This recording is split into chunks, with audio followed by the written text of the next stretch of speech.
नमस्कार, good morning मेरे प्यारे दोस्तों। मैं स्वागत करता हूँ Shiv success point YouTube channel पर। और आज की एक बेहतरीन कक्षा आपके लिए मैं शुरुआत करने जा रहा हूँ। धीर सिंह धवाई की बुक से, जो एक नए संस्करण पर, नई पैटर्न पर आधारित प्रश्नों की एक श्रृंखला में लेकर आपके सामने आने वाला हूँ। तो आप पूरी वीडियो को, पूरी क्लास को बिल्कुल अच्छी तरह से देखिएगा ताकि आपकी तैयारी जो है एकदम बेहतरीन हो सके। तो चलेगा, आज के सेशन की हम शुरुआत करते हैं बड़े अच्छे ढंग से, बहुत अच्छे तरीके से। तो चलिएगा, आज के पहले प्रश्न को हम पढ़ते हैं। आज का पहला प्रश्न है मित्र कि विद्यार्थियों में सामाजिकता के गुणों का विकास करने वाली शिक्षण विधि है। सामाजिकता, देखिएगा यहाँ पर आप कुछ फैक्ट पर आप ध्यान दीजिएगा। सामाजिकता के गुणों का विकास करने वाले शिक्षण विधि है। तो समस्या समाधान विधि है, प्रयोजना विधि, सामाजिकृत अभिव्यक्ति, व्याख्यान विधि। तो इसका एकदम जो फैक्ट है, ज़बरदस्त आंसर जो है मेरे मित्र, वो हो जाएगा सामाजिकृत विधि। ऑप्शन नंबर सी एकदम करेक्ट हो जाएगा। अगले क्वेश्चन को हम देखते हैं जल्दी से। अगला क्वेश्चन है, शिक्षा मनोविज्ञान अध्यापक की मदद करता है। देखिएगा, ये जो है पीटीआई सेकंड ग्रेड 2012 में आने वाला प्रश्न है।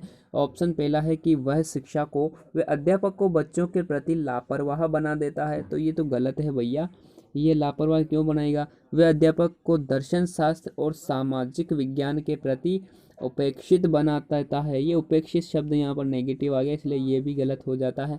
वह आवश्यक पर्यावरण को दूर रखता है। नहीं नहीं भैया नहीं। ऑप्शन फिर बचा क्या है अपने पास, डी बचा है। वह अध्यापक को अधिगम के नियमों तथा प्रक्रियाओं के प्रति एक वैज्ञानिक दृष्टिकोण प्रदान करता है। तो अपना ऑप्शन नंबर डी जो है एकदम करेक्ट हो जाएगा। अगला प्रश्न को देखते हैं।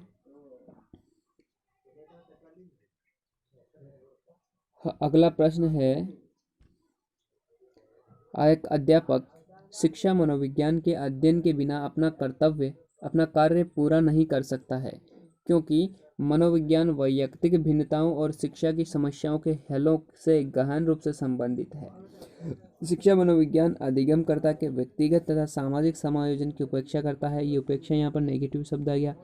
शिक्षा मनोविज्ञान अधिगम के सिद्धांतों एवं नियमों का निर्धारण नहीं करता। शिक्षा मनोविज्ञान विद्यार्थियों की केवल कतिपय तथ्यों तथा सूचनाओं को रखकर याद कर लेने में मदद करता है। तो आपका यहाँ पर ऑप्शन नंबर जो है पहला ही एकदम करेक्ट आंसर हो जाएगा। तो ऑप्शन नंबर ए आपको सही कर लेना है, ऑप्शन नंबर पहला, ठीक है। अब चलते हैं अगले प्रश्न की ओर। अगला प्रश्न है कि लिंडग्रेन के अनुसार शिक्षा मनोविज्ञान का नाभिक केंद्रीय क्षेत्र नहीं है। ये भैया थर्ड ग्रेड देखिएगा 2012 में आने वाला एकदम मस्त प्रश्न है। तो कौन सा मनोविज्ञान का नाभिकीय क्षेत्र नहीं है। तो अधिगमकर्ता, अधिगम विषय वस्तु, अधिगम प्रक्रिया, अधिगम परिस्थिति। तो मेरे भाई इसका सही जो आंसर एकदम है वो है अधिगम विषय वस्तु को इन्होंने क्या नहीं किया, शिक्षा मनोविज्ञान का नाभिकीय क्षेत्र इसमें नहीं माना है। तो ऑप्शन बी आपको सही कर लेना है। अगले प्रश्न को देखते हैं जल्दी से। अगर आपने अभी तक मेरे चैनल को सब्सक्राइब नहीं किया तो प्लीज़ इसको सब्सक्राइब कर लीजिएगा और लाइक कीजिएगा, कमेंट कीजिएगा। और आपने अभी तक वो घंटी के आइकन को अगर नहीं दबाया है तो प्लीज़ उस घंटी के आइकन को आप दबा लीजिएगा, ताकि जब भी मैं क्लास में जब भी वीडियो अपलोड करता हूँ मेरे चैनल पर, तो आपकी उसकी नोटिफिकेशन आप तक जल्दी से पहुँच सके मित्रों। अगली क्लास को देखते हैं, अगले क्वेश्चन को देखते हैं। बहुत मस्त ज़बरदस्त क्वेश्चन है कि शिक्षा मनोविज्ञान अध्ययन करता है। किसका अध्ययन करता है शिक्षा मनोविज्ञान? आत्मा का धार्मिक परिस्थितियों में अध्ययन करता है, मानव व्यवहार का शैक्षिक परिस्थितियों में अध्ययन करता है, चेतना का असीमित परिस्थितियों में, या मस्तिष्क का बौद्धिक परिस्थितियों में। तो मेरे भाई, मेरे दोस्त, आपको तो ये अच्छा से समझ में आ ही गया होगा ये प्रश्न। तो इसका सही आंसर है मानव व्यवहार का शैक्षिक परिस्थितियों में क्या करता है शिक्षा मनोविज्ञान, क्या करता है शिक्षा मनोविज्ञान, क्या करता है, अध्ययन करता है। तो ऑप्शन आपको बी सही कर लेना है, एकदम करेक्ट कर लेना है, ठीक है। चलते हैं अगले प्रश्न को। अगला प्रश्न मित्रों, निम्न में से कौन सा कथन शिक्षा मनोविज्ञान के अर्थ को सबसे अधिक सही ढंग से प्रकट करता है।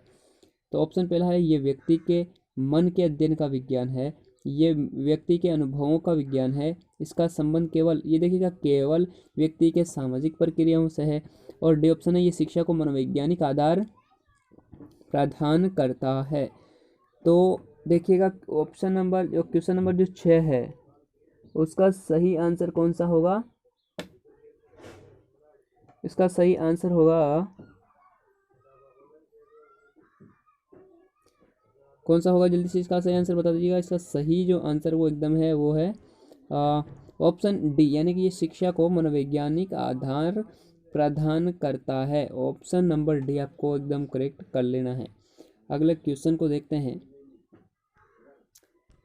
शिक्षा मनोविज्ञान की प्रकृति वैज्ञानिक है क्योंकि ये केवल विज्ञान का अध्ययन है। देखिएगा ये नेगेटिव जहाँ पर भी केवल नेगेटिव जहाँ पर आता है वो हमेशा क्वेश्चन क्या हमेशा वो जो ऑप्शन होता है वो एकदम क्या होता है? गलत होता है। चलिएगा बी को देखते हैं। शिक्षा मनोविज्ञान में केवल सूचनाओं के आधार पर सिद्धांतों का निर्माण किया जाता है। यहाँ पर आपको पता होगा ये केवल आ चुका है, केवल सूचनाओं के आधार पर नहीं होता। शैक्षिक वातावरण में अधिगमकर्ता के व्यवहार का वैज्ञानिक विधियों के माध्यम से क्या किया जाता है? अध्ययन किया जाता है। इसमें केवल देखिए यहाँ पर भी केवल आ गया है, तो ऑप्शन नंबर सी जो है एकदम आपको 100% सही कर लेना है मेरे प्यारे दोस्त। अगले प्रश्न को देखते हैं। अगला प्रश्न है